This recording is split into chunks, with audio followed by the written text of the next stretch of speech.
everybody. We're back together. Again. We are back together again. No more separated countries anymore. We are back together again. And we're going to talk a little Tennessee football. We had a squeaker where we squeaked by Arkansas, and then we got Bama coming up. So let's not talk about Bama yet. Let's talk a little bit about that Arkansas game. There were elements that frustrated me about this game. I'm not going to lie. Yeah. A lot of things, mainly the secondary, which has been a problem all year. Yeah, offensively, we've looked pretty good. Bishop, our running back, was fantastic. He had, 140-something yards rushing and a touchdown. Aguilar looked pretty good. He looked about the same as he always has. He's looked pretty good. We put up 37 points. 44 points. Oh, 44 points. No, 34 points. No, 34 points. That breaks our streak. Yeah. And it should have been continued. We should have scored more than that. But yeah. But Tennessee, I was honestly worried about this game because you give him Bobby Petrino. You give Bobby Petrino 2 weeks and let him make up a brand new offense. And then Tennessee's defense has to face that offense that we have no clue what they're going to be doing. I was honestly afraid that this was a trap game that we might have actually lost. So I'm glad, yay, that we got the win out of it. But the secondary is a problem, like I said earlier. Our defense is a little bit of a problem. We gave up 200-something yards rushing, which isn't good. At halftime. At halftime, we had about 200 yards. That really isn't good. Right now, our defense is struggling to play both phases. They can either stop the run and be porous in the secondary, or they can drop back in coverage and be porous on the line. We don't have the talent on our defense. Josh Heupel needs to emphasize recruiting on that side of the ball more often. Yeah, I was hoping as the year went along that we could solidify more, but I'm not sure if it's going to happen at this point. We've had too many injuries. We lost our two best corners, and we thought McCoy was going to be back, but I'm not sure. He's going to be back for the year. He's going to be back this year. I don't know. It's just it's rolled into where, it's. I'm afraid he's not going to be there more than hoping he's going to be there. So we lost Gibson probably for the year. We lost McCoy. It might as well be for the year now.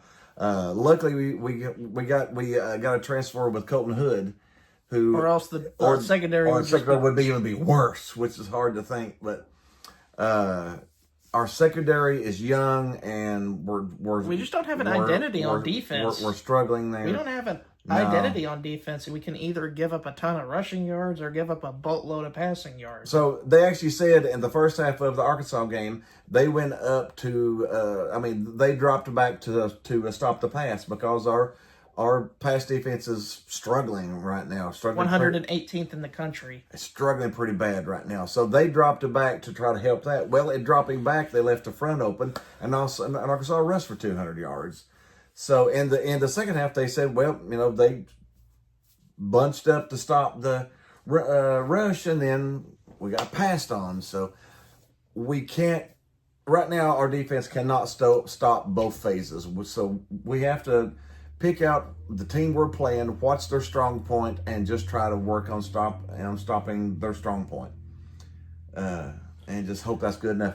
But honestly, I think we're going to give up 30 points in every game we play this year. I don't see it. It's probably going to give me a headache just watching. I don't see how we stop anybody from scoring 30 points this year just because of most of the positives the struggles we're having. Most of, not all of the pros this week are from the offensive side of the ball. Yeah. I'm going to talk about some of the good things. What's some of the good things you had out of it? Joey Aguilar and the whole offense had 0 turnovers. And that was really good. Remember when I told you last week, no turnovers? No turnovers. Because you can't give free points to Bobby Petrino offense. Bobby Petrino offense. And other positives on the defense, how many turnovers did we have? We got 3 straight turnovers, and we converted them into some of them into points, not all of them. Yeah. So our defense is opportunistic. They did get some good turnovers. They got some really good punch out fumbles, which were tackle those guys, and when you tackle them, punch that ball. So we got some really good turnovers. If our defense didn't do that, we would have probably lost the game. So it's not like the defense isn't contributing. It's just they're young and probably the weakest part of the team. They're young and they're porous. Our secondary is probably the weakest part. And honestly, if we had McCoy and Gibson right now, I think it would be a totally different story. But we don't. And it's basically patchwork. It's patchwork. Honestly, I blame the recruiting a little bit. We should be deeper than what we are. It's year 5. I mean, there has to be deeper. We should be deeper in every position right now to where you don't have these problems. I mean, you're going to have a step down going from your starter to your backup, but when it's that steep, it can't be that much of a step down. No, I mean, you can't go from nuts. Your corner's going to be picked in the draft to where it looks like they're high schoolers out there playing. So I blame our coaches for not recruiting a little bit better, to be honest. That's probably why we're still looking up ahead at Georgia and Alabama, is because we need to get those recruits. We need to compete. Now we can get transfers. Get your Neal transfers. If we hadn't got Colton Hood in, where did he come in from? Colorado. Yeah, Colorado. If we hadn't got him in, we'd be in dire straits right now in our secondary. He has been fantastic. Boo Carter needs to step up more. He's missing a lot of assignments. He's not missing tackles and left a couple of punts. So, I mean, he's been short on his end of the bargain. Yeah, I was hoping that he would have been a whole lot better than what he's been right now. So I mean, the other con that I forgot to, only 1 catch for 5 yards for Chris Brassel on the tear that he had been up to this point. I mean, if you're Halsley and Heupel, you got to move him around and try to get him targets. Now, congrats to our freshman, though. Braylon Staley had a really good first half. Over 100 yards receiving for a freshman is fantastic. I mean, we look like we've got a pretty good stable of wide receivers, which we said at the beginning of the year. We've got a good bunch of wide receivers. We thought we did. We talked about it before the season. We thought we've got a whole lot better wide receivers this year than we did last year. The whole thing is better. And we played an Arkansas team that I will admit, I will give them full credit, they did have a lot of fight in them. It was his first game back. It was Petrino's first game. We had no clue what they were going to do on offense. We had no clue what they were going to do on defense. We had no film because this was Petrino's first game. I kind of have sympathy for them at the same time because they're going through a stretch like we had a decade ago where we were stuck You're with fumbling coaches. You're just throwing through coach after coach after coach, Derek Dooley after Derek Dooley after Butch after Butch, after Pruitt after Pruitt. Yeah. Just drove me crazy. But we got the Arkansas win. Because I was seriously worried about that one being a trap game. We got that Arkansas win. We got it behind us. But the next game now it's on to Alabama week, the third Saturday in October. Third Saturday in October, and we are at Alabama. When's the last time we won at Alabama? 2003. We haven't won there in our last 10 tries. Most of that is thanks to Nick Saban being there. But still, though, we're 0 for 10 in their last 10 tries in their. Yeah. Do you think it's going to be 0 for 11? It's going to be a struggle. Our defense has struggled all year. Struggling. Arkansas's coming. Alabama's coming off of beating Georgia and Missouri back-to-back weeks. Georgia, Vanderbilt, and Missouri. 3 ranked opponents in a row. 2 of them on the road. That's what I'm saying. It's going to be hard to go into Alabama and win as good as Alabama's playing. Ty Simpson looks like a Heisman quarterback all of a sudden. He's gotten a lot of hype. So we need to score every possession. I feel like we need to score every possession. The line opened up at 7.5, and it's wavered everywhere. It's been up to 10.5, to 8.5, 9.5, 7.5, but it's probably going to fall around 7.5 to 8.5 points. Is what it's going to be, and over and under is around 60. I think it started out at 58. I think the only way we win is if we get up early, or receive the ball first. If we get up 14-3, we need to keep scoring. Then we can put a little pressure on, and we don't have to make mistakes, and we can. I'd like to emphasize this point: score every time you have the ball. We probably need to. We can't have turnover. We can't have 0 turnovers and 0 penalties. and- we had penalty problems this week. 10-1 We had 10 penalties in that game. to their 1. To their 1 penalty. Now that's a little odd. It's very rarely that you can play an entire football game and you have 1 penalty. Either you're incredibly disciplined or The you're refs just... are terrible. I'm leaning towards the refs are terrible. SEC refs this year have been, well, I mean, that's a whole other story, but a can of worms. Our SEC reffing is terrible right now. I mean, especially that across the board. especially all that the Auburn teams. game.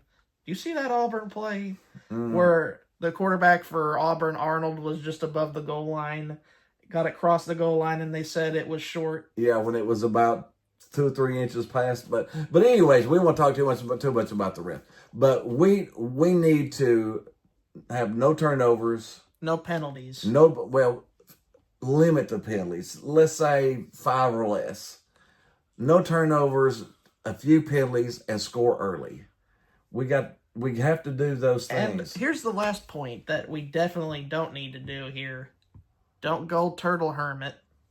Do you know what I'm talking about? That's one thing. Now, I got to call out Heupel on this. Yeah, you have to. You have to. Mississippi State, Georgia, Mississippi State, Arkansas, all 3 games, we pulled off. We took our foot off the gas towards the end of the games. I thought It cost us against Georgia. If we would have kept our pedal on the gas, it wouldn't matter if we missed a field goal or not. We'd have been up by 10, don't matter. And if you didn't do that against Mississippi State. And Mississippi State about got us. And Arkansas, if we hadn't converted a 3rd and 1, we would have had to punt back to them. That's just When you're up 17 points at the end of the 3rd quarter, Heupel needs to show the killer instinct. You score 0 points against an Arkansas defense. You score 0 points in the 4th quarter because you get conservative. We can't be a conservative offense. That's not how Period. it works. My philosophy, and you've always known my philosophy, who stops your offense? The opponent. Not yourself. You don't slow down your own offense. It's up to the opponent to stop you from scoring, not you. If you can score 70, put up 70. It's not your job to stop your offense. And I don't believe in slowing down, shortening the game. We're going to shorten the game by playing strategic. If you got up 17 points playing this way, then play that way. It never made sense to me to change your offense when that type of offense is what put you in the lead to begin with. Why is it suddenly bad to do that if it's what got you into a 17-point lead to begin with? I don't understand it. We need to keep our foot on the gas against these teams. You pull your foot off the gas, you give them life, and then you're going to lose a game like we did against Georgia. Now, still credit if we could hit a field goal or stop a 4th down play, we would win too. That's mostly because one of those is because of the defense, and one of those is because of the offense, and the other one's on the special teams. Yeah, our all special 3 teams phases failed in the last 5 minutes of the Georgia game. But we can't be a conservative team. We can't be a conservative offense. We can't pull up and try not to lose at the end. That's not who we are. So we got to keep our foot down against Alabama. Get up early and don't quit. Don't go turtle hermit. That's what I call turtle hermit play calling, where you tuck yourself into your turtle Tuck your head shell. right into the turtle and try not to get hurt. And it doesn't work. It's never worked in football, ever. This is also a problem with Mario Cristobal of Miami. Why? Honestly, there's a lot of coaches these days that are that way. But still, though, the line's 7.5.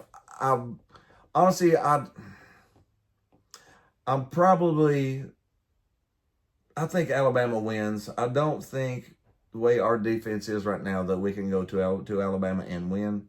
I agree. We have to improve defensively to do that. I hope we win. Now, do we have the talent to win? Yes. But if we get a good turnover, if we stop them on a good drive, get an interception, the defense has to be the key. They have to be better than they were against. We got to have 0 turnovers on our offense. If we have turnovers, we got to have 2 interceptions, 2 fumbles, an interception and a fumble. We just can't have that. So no turnovers, and our defense has to get a turnover or two, then I think we do have the opportunity to win. Do I think we can win? Yes. Do I think we're going to? No. From what I've seen the last few weeks, Probably not. Probably not. Now 7.5 points. 7.5 points is pretty high. I would probably still go Alabama, even with 7.5 points. Now I've seen it hop up to 10.5. If it's 10.5, I'm taking Tennessee, because I don't think we lose by double digits. But it's going to be tough, I think, for Tennessee to go to Alabama and win with the current state of our defense, to be honest. Is that about what you got? I think that's about what I got as well. Alabama with 7. I think that's exactly where I think I would pick. Yeah, somewhere between 7 to 8 points. Well, it's still a great rivalry that's been rooted in history. I mean, these two teams have played each other since the 1900s, the early 1900s. Yeah. Even back when the days when Neyland and Bryant were going at it. Mm-hmm. I mean, it's heavily rooted in history, and I'm glad to see that this rivalry was kept. Yeah. Through the future. Yeah. Oh yeah. All right. We hope you had a little fun with this. Go Vols. We hope they beat Alabama by 40. But and we're gonna be cheering them on like we want them to beat by 40. So we hope you had a little fun with us. Be sure to hit the like, hit the subscribe, share us with your buddies, and we will see you next week.